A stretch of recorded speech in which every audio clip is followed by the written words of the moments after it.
I'm Rob Bates. I'm the Co-operative Party's Political and Parliamentary Officer, and a huge welcome to you all to this evening's event on Building Community Power Westminster, a Co-operative Election Manifesto, which I'm delighted to say kicks off our 2021 annual conference programme.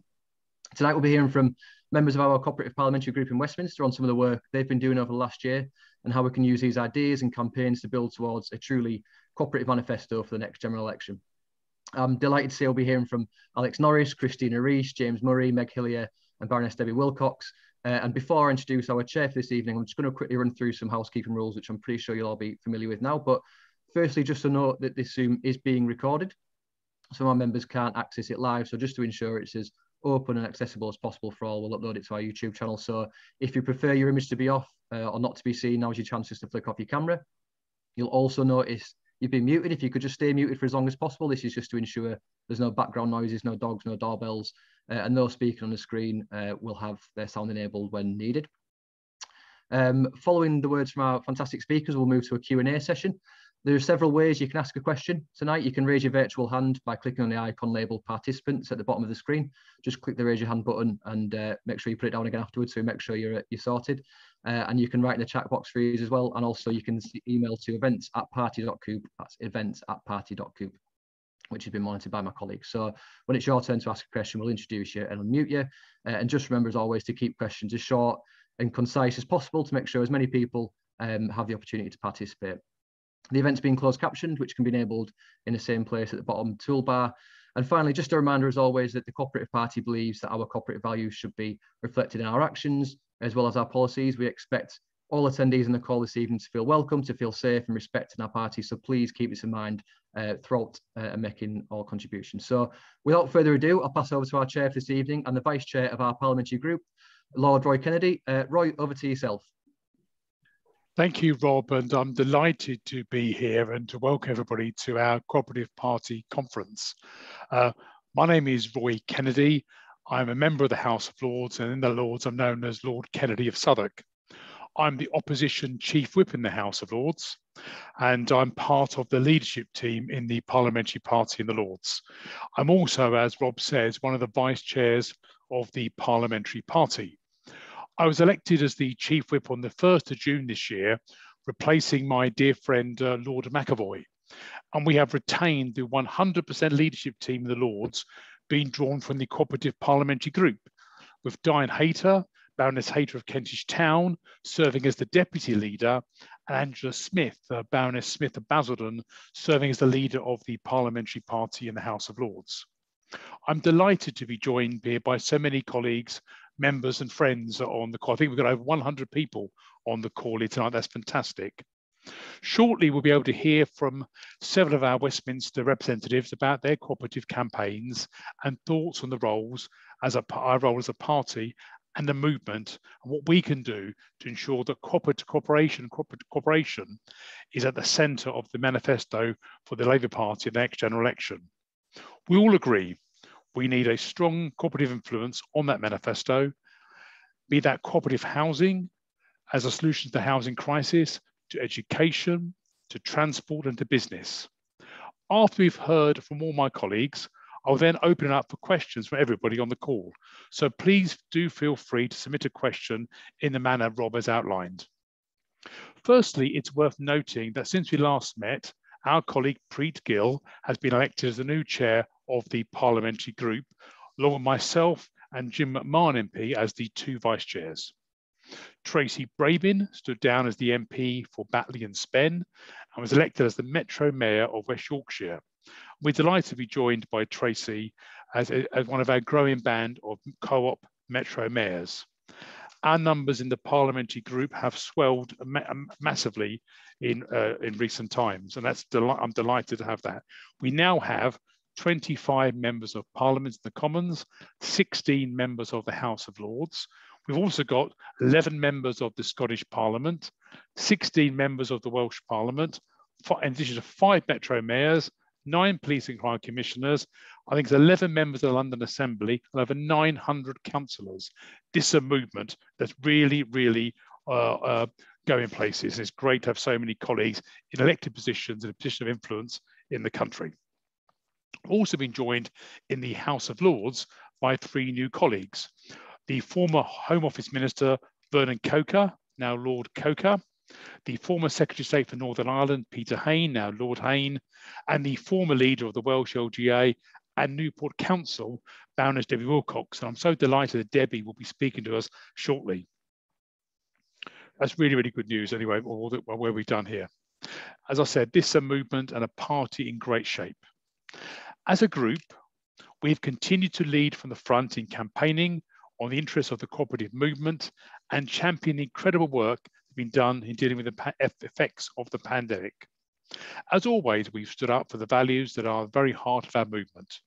For example, as a founding principle, food justice is at the very core of what we do. And going right back to late last year, our group was vocal in pressing the government to continue free school meals for provision over the holidays. It has been cooperative MPs like Johnny Reynolds too have led calls to cancel the devastating cuts to universal credit, which we know will plunge even more people into poverty and greater insecurity. Similarly, when it comes to our movement's commitment to international aid and international development, Preet Gill, as a member of the Shadow Cabinet, has led the campaigns in Parliament against the damaging cuts to the foreign aid budget, which have a devastating impact on vulnerable people in developing nations and has so damaged our reputation abroad as a just and fair country. We've also made the most of legislative opportunities as well. Working alongside our colleagues in the Labour Party, the trade unions and the cooperative sector, we've laid amendments to the Police, Crime, Sentencing and Courts Bill to greater protection to retail workers against violence, threats and abuse they face on an everyday at work. Many years ago, was a shop worker, and I myself was assaulted once when I worked in a shop. So I do know the threats that shop workers face every day. And this follows the outstanding work from Alex Norris, who we'll be hearing from shortly on the campaign he's led on this issue. And he's helped to get important commitments from the government. Co-op MPs and peers have laid amendments to the Environment Bill and the Pension Schemes Bill that would see us take huge strides on environmental issues. In the Lords, in the September sitting, we defeated the government 14 times on the Environment Bill. And everything from implementing air quality limits into law to ensuring pension investments are made in accordance with the Paris Climate Agreement obligations, we've been active in fighting for the environment in Parliament. And Stella Creasy, amendments to the Financial Services Bill would have levied the playing field for mutual banks and encouraged growth in the sector. Stella has also been working closely with the Parliamentary Party in the House of Lords to make misogyny a hate crime. I was able to win the argument, and the government accepted my amendments to the Domestic Abuse Bill to prevent doctors from charging victims of domestic abuse for letters that they needed to confirm their injuries, were as a result of a beating by their partner. They needed those letters to get legal aid. And while it was only a minority of GPs that charged, the fact was that some GPs did charge, and thankfully now they cannot. That has now been made illegal. Similarly, when it comes to increasing the size of the cooperative sector, the Westminster Group has been vocal champion over the last year, from holding parliamentary debates to pressing ministers to implement a British-style Macarona law that would increase opportunities for employee ownership, something we'll hear later from Christina, to standing up for the mutual sector and against demutualisation in instances like that of the LV, champion fan ownership in football as a response to the doomed European Super League proposals, offering mutual alternatives to the privatisation of Channel 4 and so much more. Throughout, we have advocated our movement and put forward solutions it offers to the many challenges we face across the country. My good friend Debbie Wilcox has brought into the Lords her vast experience in local government and her connections to the Welsh Local Government Association, and also the work the Welsh Government are doing.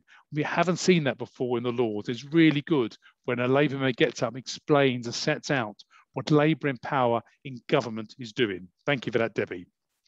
And we'll also hear more examples from our colleagues about the campaigns that members in the group are doing.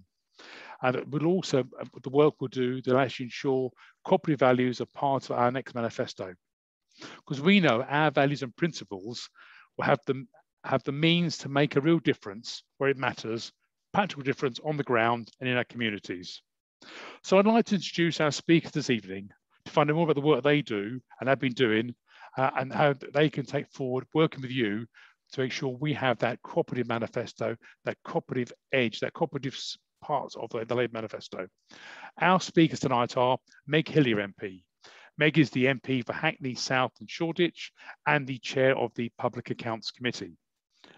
Norris MP is the Member of Parliament for Nottingham North and the Shadow Minister for Public Health. Christina Rees MP, the Member of Parliament for Neath and the former Shadow Secretary of State for Wales. James Murray MP, the Member of Parliament for Ealing North and the Shadow Financial Secretary to the Treasury, and Debbie Wilcox, Baroness Wilcox of Newport, former leader of Newport Council and a Shadow Education Minister. And because you're in the Lords, you have to double up on jobs. Debbie also works with me as a member of the Whip's office. So I'll leave it there. Thank you all so much for being on. I think now, if I'm right, Rob, shall I ask for Meg to maybe come in next? So if I hand over to you, Meg. Thank you very much.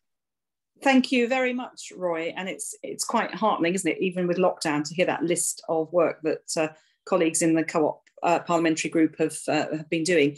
As Roy says, I chair the committee called the Public Accounts Committee. And this is the public spending watchdog of Parliament. And so week in, week out, we have the people who are running the Whitehall, so not ministers, but people who are running Whitehall, implementing government policy. And we call them in to challenge them on the economy, the efficiency and the effectiveness of how they're implementing government policy. So slightly oddly, for a Labour and Co-op MP, I'm not there to question the policy, but to question more how well or badly they're implementing it and whether they're wasting money. And quite often we're looking at major failures. What I want to talk to you about, though, is a really important campaign from the Co-op party's point of view, but an area that also overlaps with the work I've done on the committee about access to cash and the use of cash in society.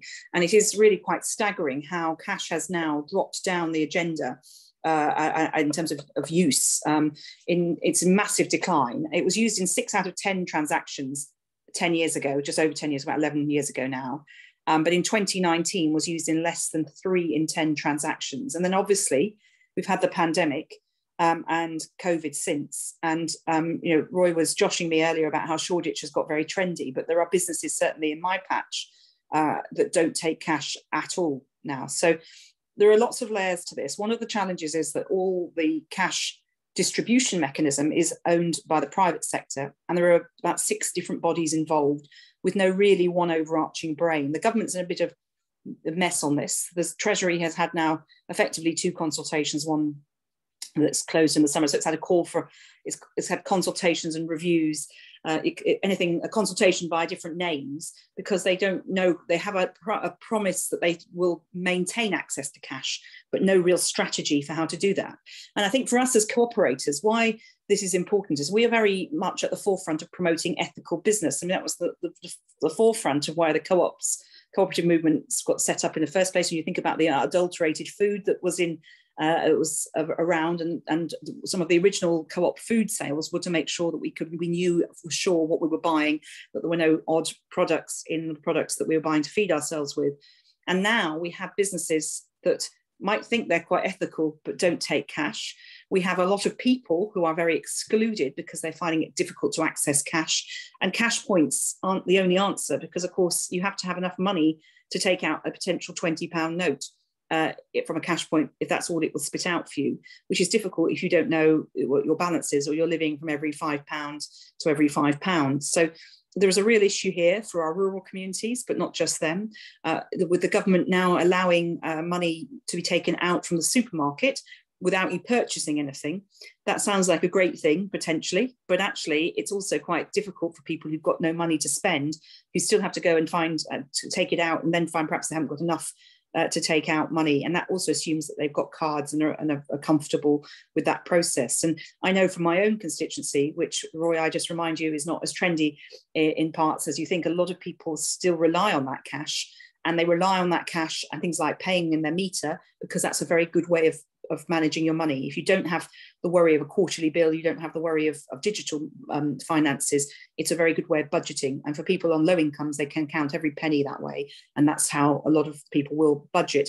So there is a really big ethical issue here for businesses, about whether they should accept cash. And I think it's a really important opportunity for us as a co-op movement to challenge our local businesses about that.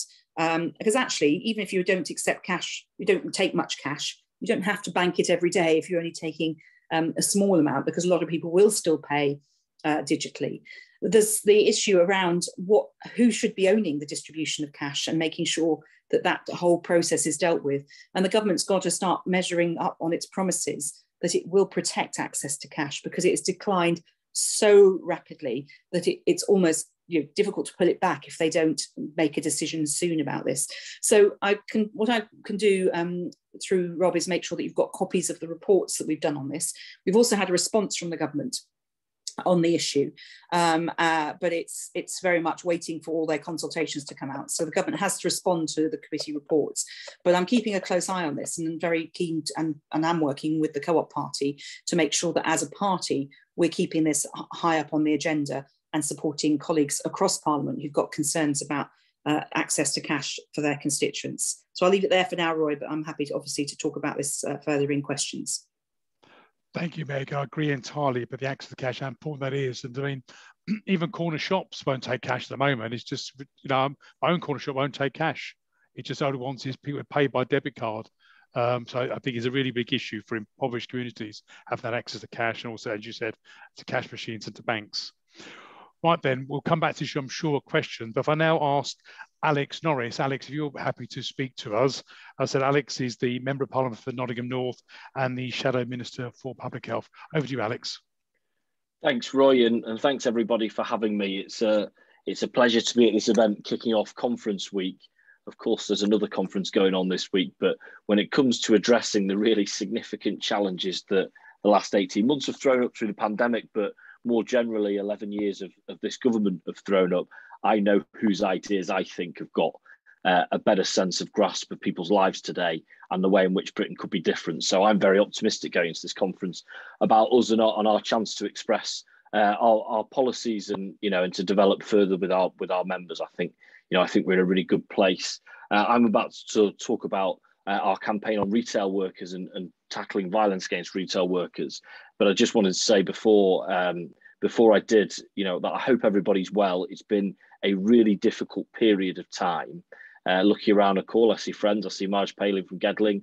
I know that you are people who have been, working in your communities to make sure that people had food, to make sure that they, their housing issues were dealt with, or whatever it is, the various ways in which this horrendous pandemic has hit people. So thank you for everything you've done. But I hope you're looking after yourselves too, because there's still plenty, more to go at in the future weeks and months, not least changing the government by knocking the doors in our communities. So make sure you are getting rested and you're looked after too.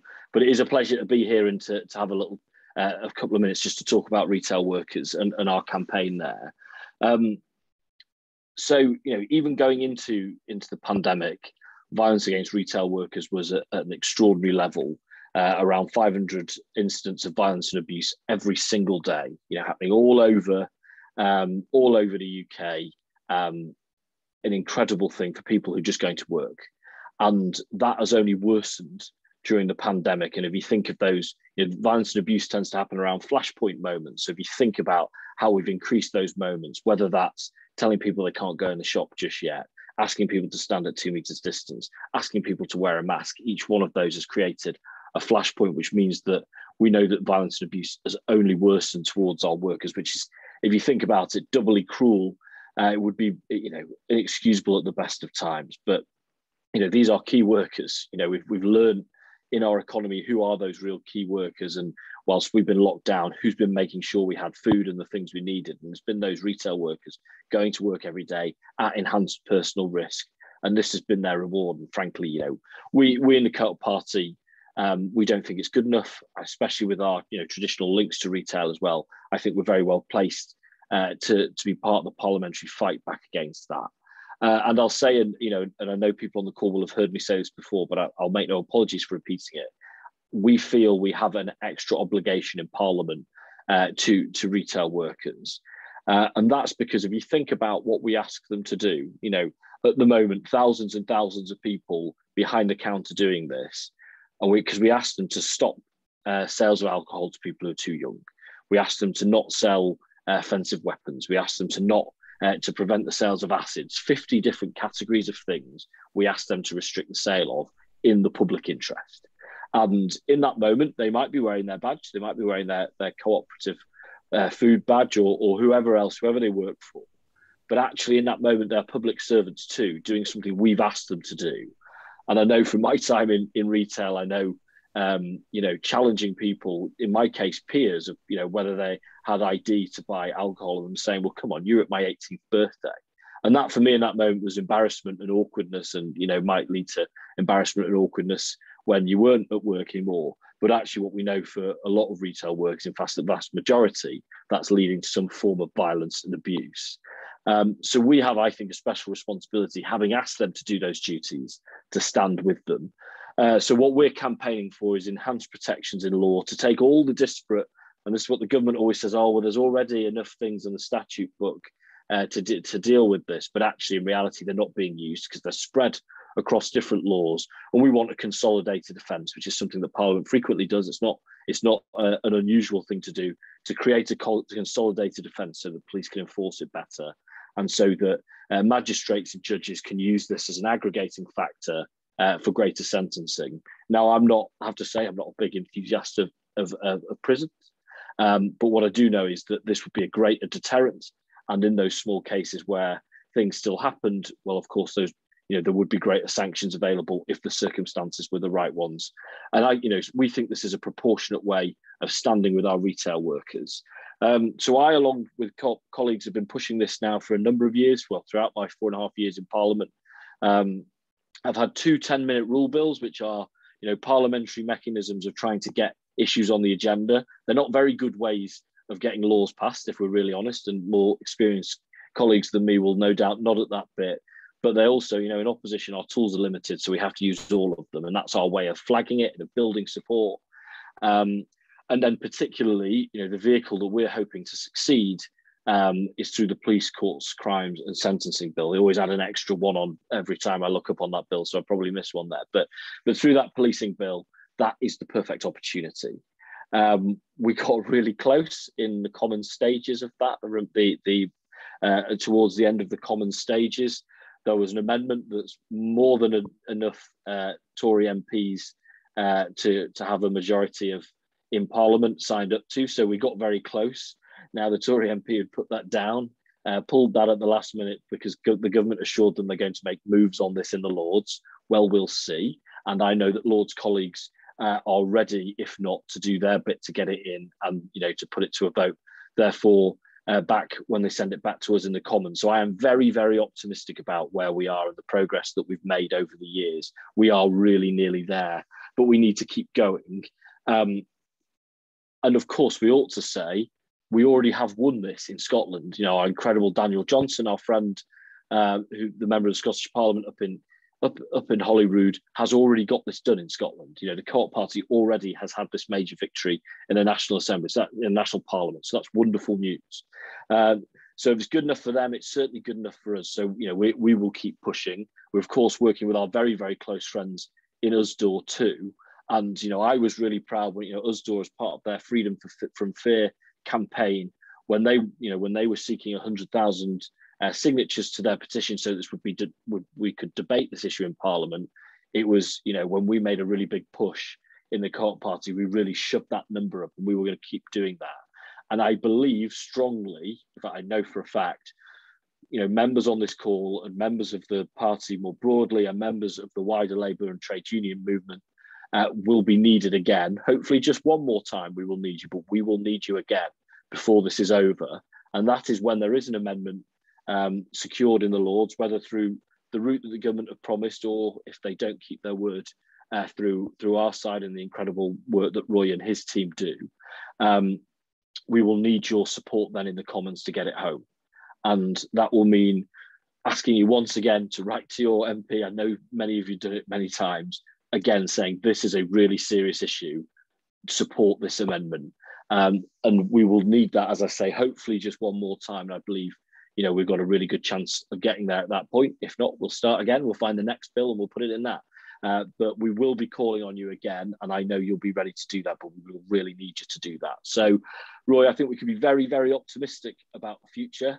I think we can be really proud of the progress that we've collectively made, and it's happened because people have signed those petitions. It happens because people have written to their MPs. It's happened because people have told their stories online and been generous with their stories. We just have to keep going. You know, this is a really important campaign to us, our members and our movement. And as I say, we're getting there. We've just got to keep going. Thank you. Thanks, Alex, and thank you for all you've done in terms of working with Elsdor and the co-op and that to get this amendment passed. And I remember, it reminded me when I was out with the Central England Co-op a couple of years ago, and just hearing the stories, you know, just the abuse and the physical assaults that people had to suffer just doing their job. And it's only got worse, as you said, during the pandemic. So it is just totally unacceptable. And following off what Daniel has done, you know, we will pass that amendment in the Lords. I guarantee you that. If the government don't do it, we will do it, and we'll send it back to you into the House of Commons and make sure that we can then make sure hold people up to account for actually what they've said they'll do. So I now want to move on to our next speaker, and my next speaker on the list is Christina Rees. Christina is the MP for Neath and was formerly the Shadow Secretary of State for Wales. Christina. Thanks, Roy, and it's a real pleasure to be here tonight. I'm going to say a few words about Macora law, and I'm going to begin with a quote. As Robert Owen, founder of our movement, born on the 14th of May, 1771, so it's its 250th birthday this year, in Newtown in Powys in beautiful Wales, said, "The lowest state of humanity is experienced when the individual must labour for a small pittance of wages for others. From others.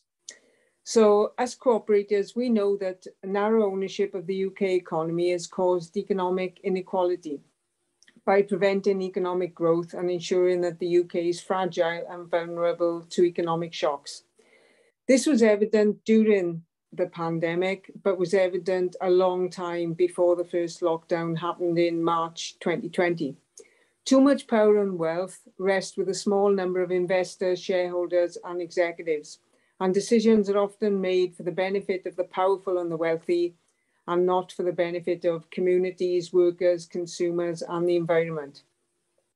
Public polling carried out by our movement as part of our Own in the Future report shows that only 10% believe that the economy prioritised wealth sharing before the pandemic, but nearly 70% believe that post-pandemic will be an opportunity to widen ownership and give communities more say in how businesses and the economy operate and to shape our lives.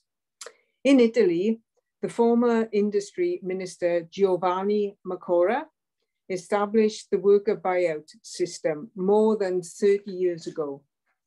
Macora law gives Italian workers the right and the financial support to buy out all or parts of an at-risk business and establish it as a worker-owned cooperative. Workers are given a lump sum in advance to use as capital for the buyout, plus support and advice to make it work. Hundreds of Italian businesses at risk of closure have been preserved as worker cooperatives with a return of over 6 times the capital that was invested by the funding mechanism. Between 2007 and 2013, 84 million euros was made available through buyout funding, which generated over 473 million euros into the Italian economy and saved over 13,000 jobs.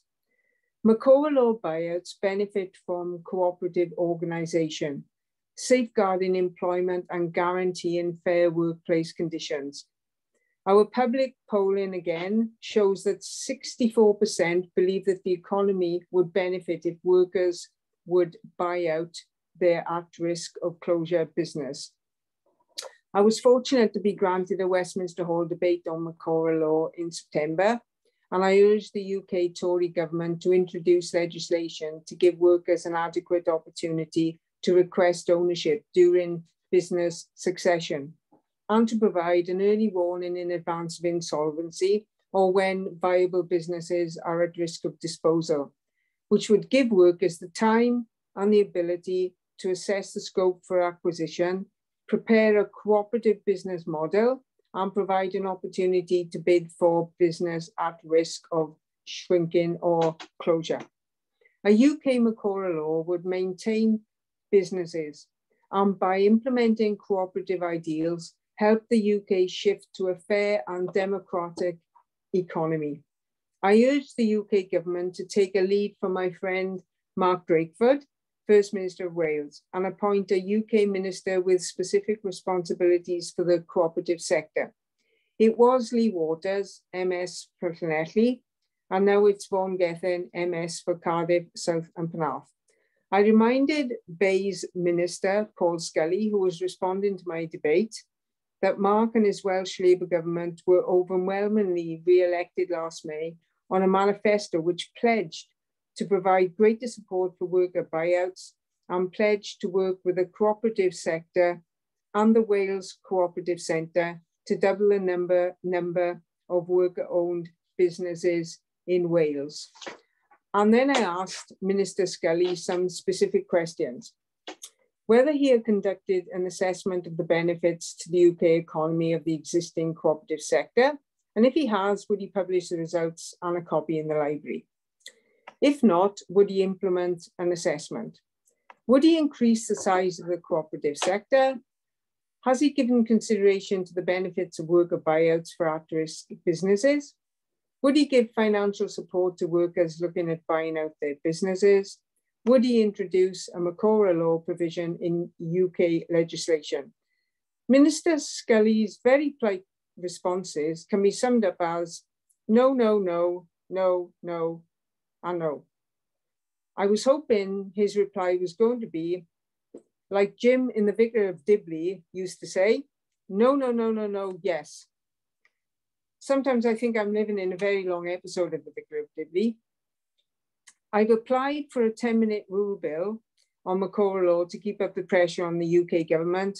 And I know that my friend Hugh Davies, MS for Ogmore, has since the May Senedd elections applied twice and failed twice to be granted a Senedd ballot to put Macora law into legislation in Wales. But Hugh's not giving up and I'm not giving up either. I also asked Minister Scully to embrace our movement, rewrite the rules governing our economy so that cooperative values are given the opportunity to flourish and grow, and implement a UK Macora law. And as my dear friend Howard Francis, former MP for Aberavon, used to say, get on the right side of history, Minister Scully. And I've got an update before I finish. I'm pleased to report that Ed Miliband, our Shadow Secretary of State for Bays, watched the debate, the Macora law debate, and wants to meet me to discuss putting Macora law into official Labour Party policy. So Joe, Rob, and I are meeting Ed's political advisor, Jonty, on Friday to make a start. So thank you, Chair, and I'll do my best to answer any questions on Macora law later. Thank you. Thank you, Christina. That's a fantastic campaign you've outlined there, and undoubtedly we will get the Macora law into law, undoubtedly, because it's through that persistence and that work with colleagues that will achieve that. So thank you so much for that. I'd like now to move on to James Murray MP. James is the Shadow Financial Secretary to the Treasury and the Member of Parliament for Ely North. James, over to you. Great. Thanks very much, Roy. It's a real pleasure to be here at the start of conference. I'm actually speaking from my new constituency office in Ely North. Having been elected in 2019 and gone straight into lockdown, the constituency office has all been a bit delayed, but it's great to be in here now. And I'll just tell you one anecdote which I discovered about offices in Ely North, because I was speaking to someone in the local party about the history of MPs' offices in Ely North. And as part of that conversation, they were talking about the Labour and Co-op party premises in Ely North. And apparently, Ely North Labour Party has never had a premises in Ely North, but until the 80s, we used the Co-op hall on Greenford Road. And that was a base for the Labour Party in this part of London to use for all of our meetings. Sadly, that was sold in the 1980s. So we've been without a premises for many years. But I think it just shows how the cooperation between the Co-op Party and the Labour Party in this part of London has a long history. And I'm very proud to be an MP representing both parties.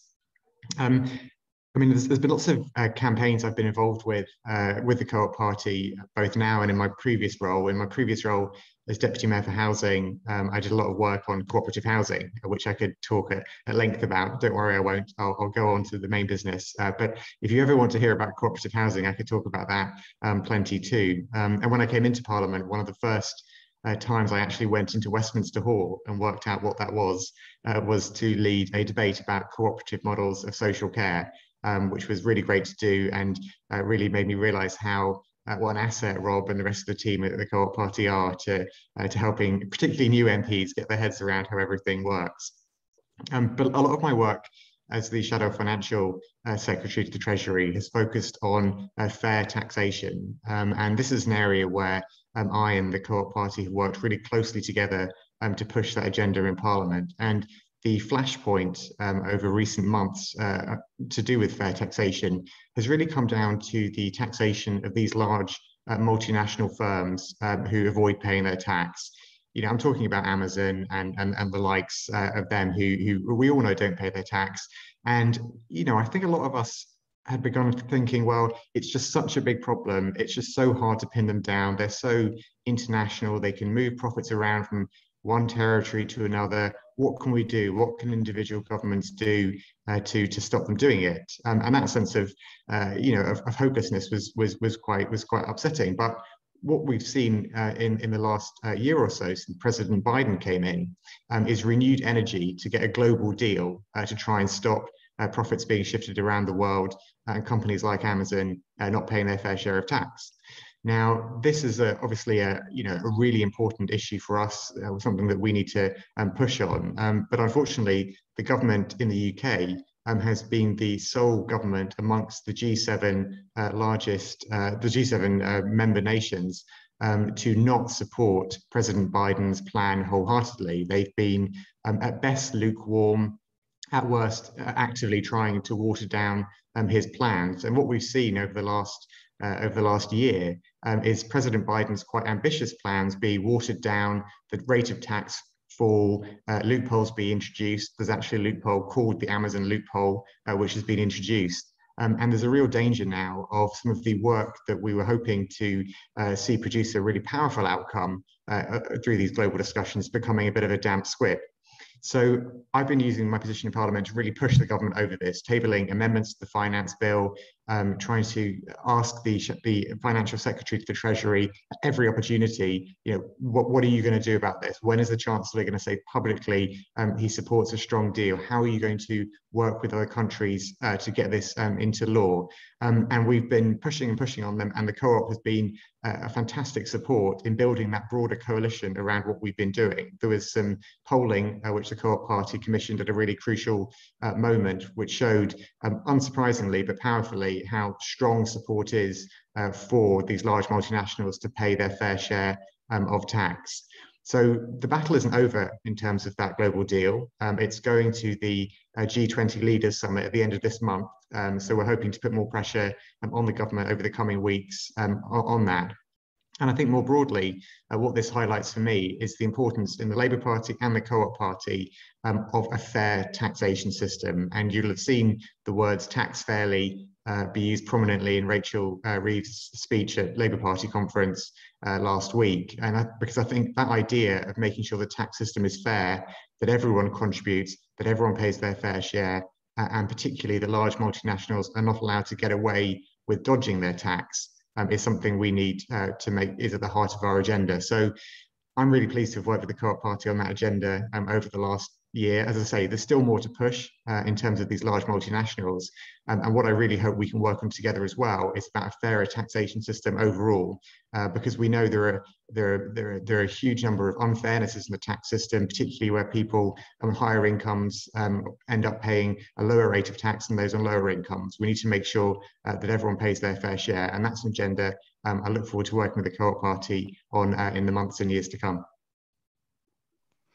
Thank you, James. And absolutely, you're absolutely right in terms of everyone pay their fair share in tax.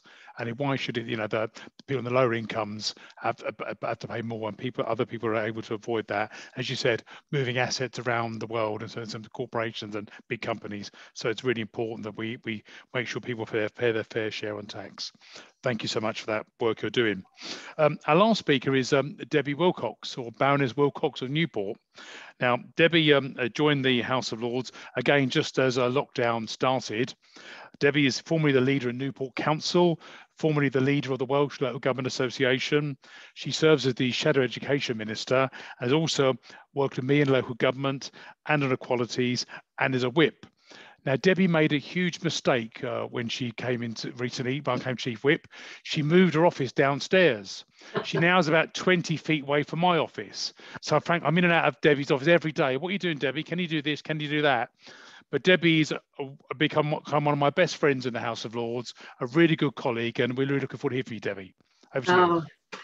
Diolch yn fawr. Thank you so much, Roy, and absolutely mutually, because I thought I'd made a big mistake when I first went there, because I'd been the boss, leader of the council, and got my own office and even my own photocopier.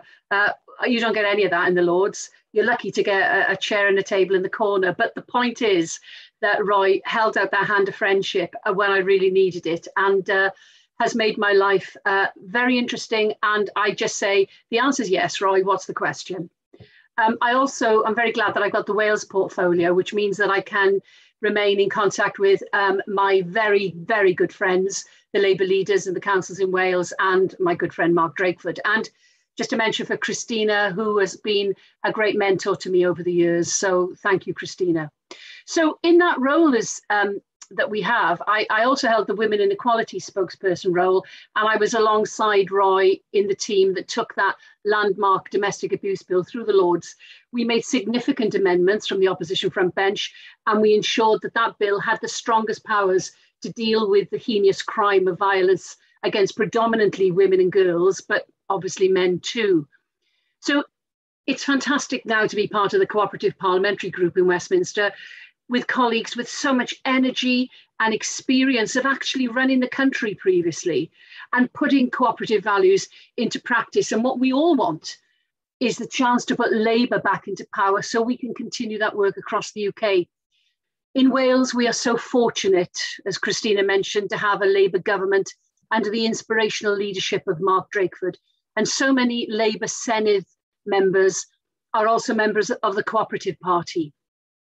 So what have I been up to? Well, I've led several training sessions for the Cooperative Party to encourage people to stand as cooperative candidates in local government elections. And I've set up meetings with the Labour leaders and encouraged them to get cooperative members to their Labour group meetings to encourage councillors to become members of the Cooperative Party. But one of the main campaigns I'm currently working on for the Cooperative Party is to devise a diversity in democracy policy. So that echoes what I did when leader of the WLGA. And this is to ensure we have the widest representation of cooperative members actively engaged in local politics. So I'm currently co-chairing the task group alongside my good friend, Councillor Antoinette Bramble, the Deputy Leader of Hackney. And together with a group of colleagues from councils across England, with this task and finish group, we are devising a policy to encourage every council to sign up to pass a motion of becoming a diversity council. Now, we've done it in Wales with all 22 local authorities. Now, 11 are Labour, 11 are not, but all 22 have agreed to this diversity and democracy motion in their individual councils. And this campaign is important in so many ways, because unless we see real people around our council chambers from underrepresented groups who represent their community with lived experience, we can't successfully move forwards with putting our cooperative values into practice. I was on a call earlier today with a Lord's colleague, a Tory colleague, she's not a colleague, a Tory, who was talking about the skills bill that I'm involved with when we go back next week. And she made a very throwaway comment. I don't think, it was one of those occasions where she didn't realise the microphone was still on. When I'd been imploring her about BTEC and about how these are important entry-level qualifications for some of the most underrepresented students in our higher education system. And she made a comment something like, oh, I've heard her make this speech before. Well, I tell you what, I'll make that speech every time I speak to her.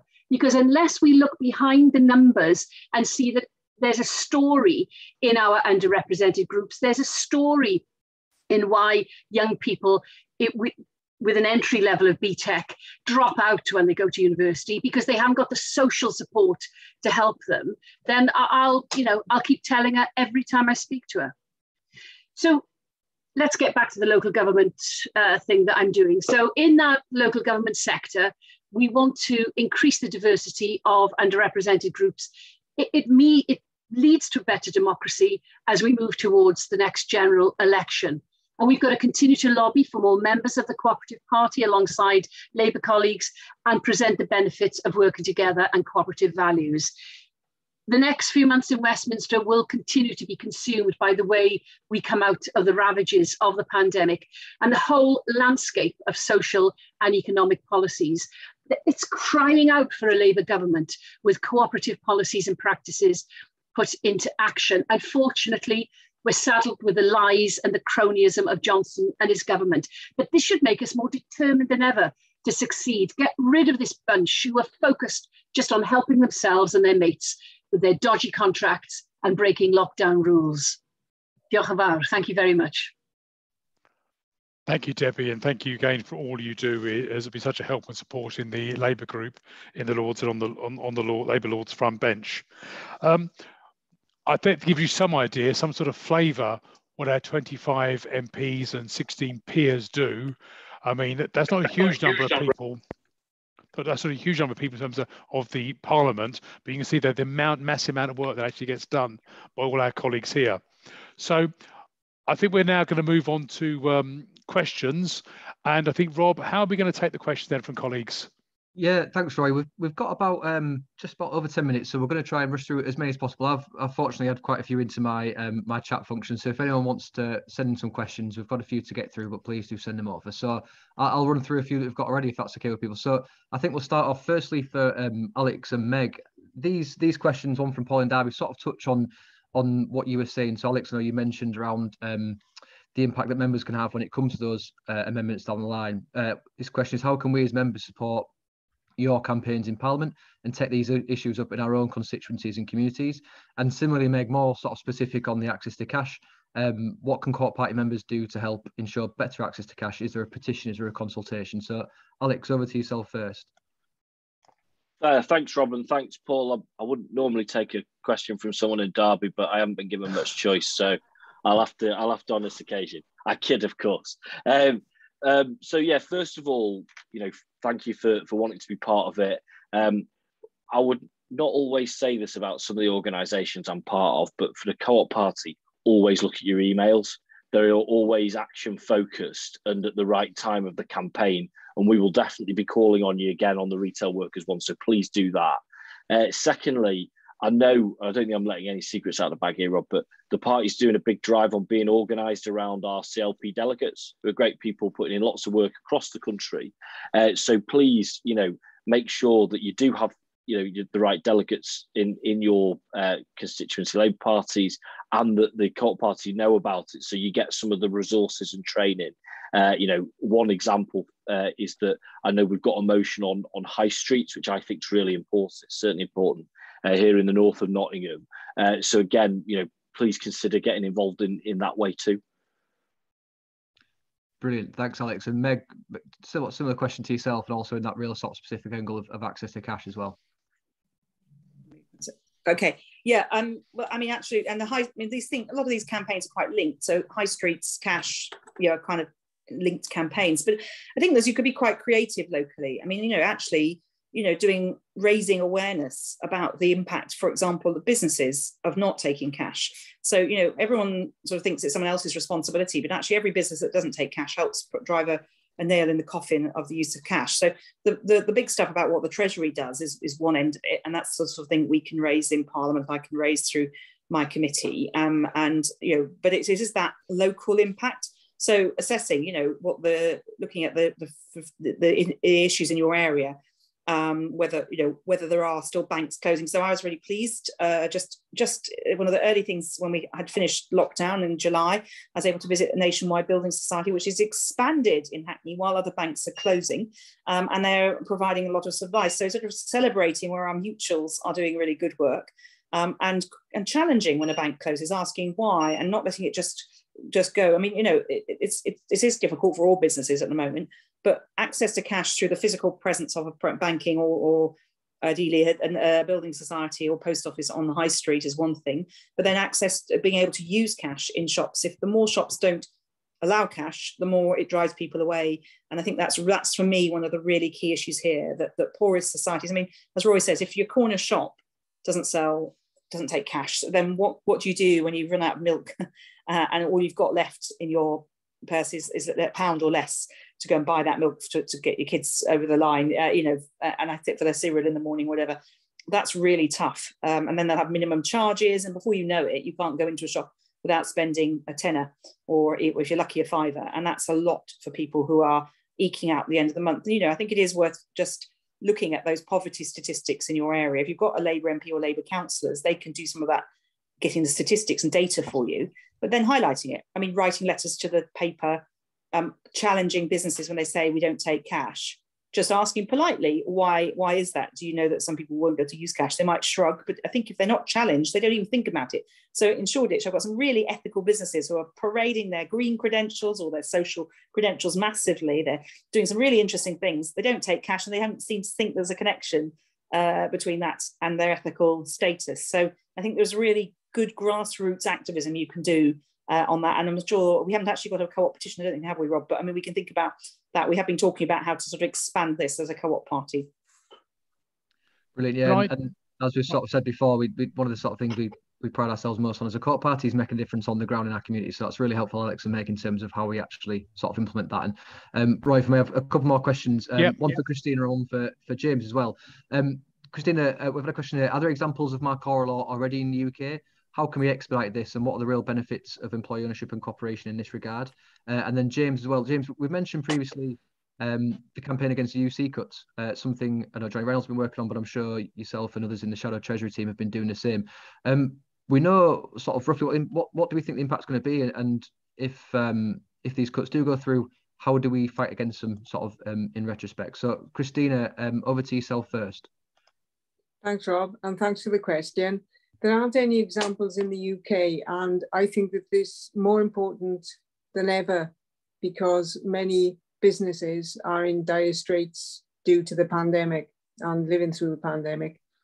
So in my mind, what I think we should do is at our meeting on Friday, we should pitch some ideas to Ed Miliband.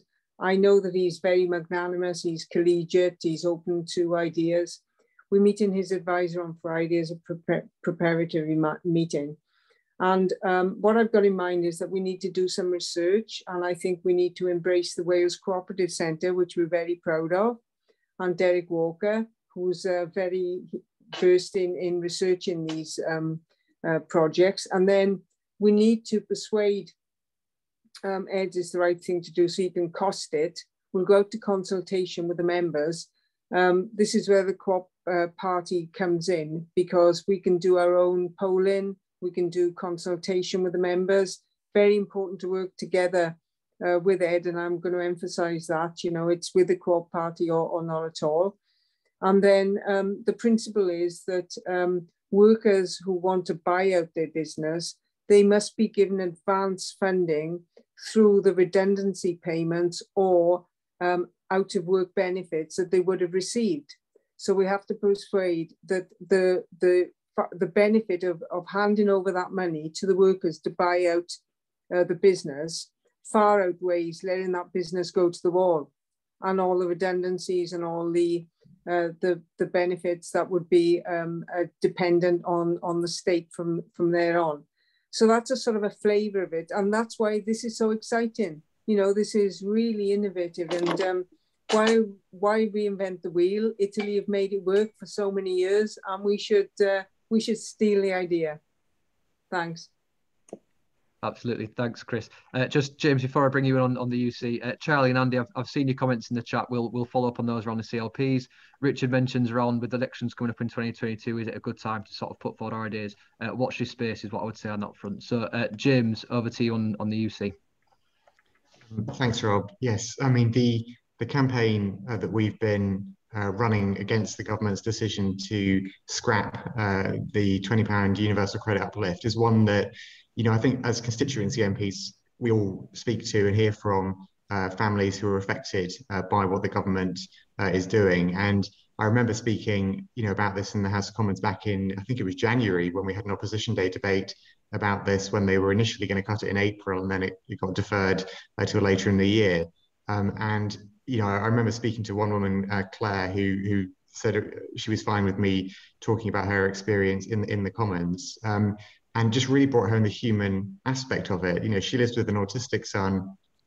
She found the £20 to be a real lifeline, just enabling them to get some nutritious food and just have a slightly better quality of life. And you just thought that little £20 uplift makes such a difference to so many people. It just shows how out of touch the government are, that they don't understand that, and they're pushing ahead with their plans. So what we said is that we would not go ahead with that cut. We want them to abandon that cut, and also in the longer term to replace universal credit with a fairer system, because we all know the problems with the long wait to get universal credit, with the limits on what people can get, the difficulty it causes for so many people, and we want to see a fairer system introduced. But in the immediate term now, what needs to happen right now is we wanted to see that £20 uplift maintained, because, as I say, as constituency MPs, we all hear from individual people and their families who it's made such a huge difference to, and it tells you everything you need to know about the priorities of this government, that they're so happy to see it cut.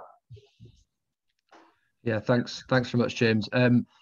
Debbie, just a quick question for you, because I know this is I know we're very short on time, but I know this is a really important question, and it's around how we as a Commons and Lords group, how do we work together to make sure we achieve co-op party aims? And it's a really important thing we have in terms of representation in both the Commons and Lords. So the importance of that work and how we do that. It's just a quick answer from you on that one. I'm keen to get every question in possible. So Debbie, over to you now. Absolutely vital to work together. I think what we have, we have some fantastic members of the group. We're great communicators. There's a lot of personal friends within the group as well. But in terms of communication, it's making sure we know what they're doing, they know what we're doing. And it's about those lines, lines of communication. It works in the councils. I knew everything that was going on with my guys all over the place in Wales. I know what's going on in the Commons, and hopefully the Commons know a bit more about it. Keep talking. Don't mind about keeping dancing. Keep talking and keep listening. Cheers, Debbie. Roy, just back to yourself as chair for any final words, and then I'm just going to share a bit of information about the up and coming events as well. So Roy, over to you. Well, thank you very much, Rob. I think it's been a fantastic session. I'm sorry I haven't got any more questions in, but hopefully you've seen just a flavour of what our colleagues do in both the House of Commons and in the House of Lords. And I know that what's going to go on over the next few days of conference, you're going to see other colleagues. We hear our colleagues in Scotland and in Wales, and I know we've got keynote speeches from Annalise Dodds, from Anna Sarwar, the leader of the party in Scotland, from Andy Burnham and Tracy Brabin, and Vaughan Gethin, who's the Minister for the Economy in the Welsh Senate. And just thank you all so much. And particularly when I mentioned, of course, I know we do this, Rob, but the Co-op Party is really good at getting things out to members to do things. And I mean, certainly on the points that Meg mentioned, right? Getting those motions out, you can pass your local authority, you can do your CLP, and you can get on, and you can do the letters to the local papers. All you can do to support us, what we're doing, it all helps. But I know the Co-op Party are really good at doing that, because as James said, the emails are really practical things to do, and that's what we want to hear. So thank you for all you do, but let's have some more of it in the year ahead, and please get in touch with us. We want to hear from you. But I thank you everyone again for coming on, and I thank all the Co-op staff, and hand back to you, Rob. Yeah, thanks very much, Roy. And Roy, you've done my job for me. You've plugged all our upcoming events. We've got Scotland and Wales, our counterparts in Scotland and Wales coming up in the next couple of nights before our programme of the weekend, which is packed full of events. So please do check those out. Thanks everyone on the call for the fantastic contributions, and also to our parliamentarians, not for joining us tonight, but for the outstanding work you continue to do across Westminster representing our proud party movement. So thank you to yourselves, and thank you for everyone for joining us on the call tonight. Goodbye. Cheers all. Bye-bye.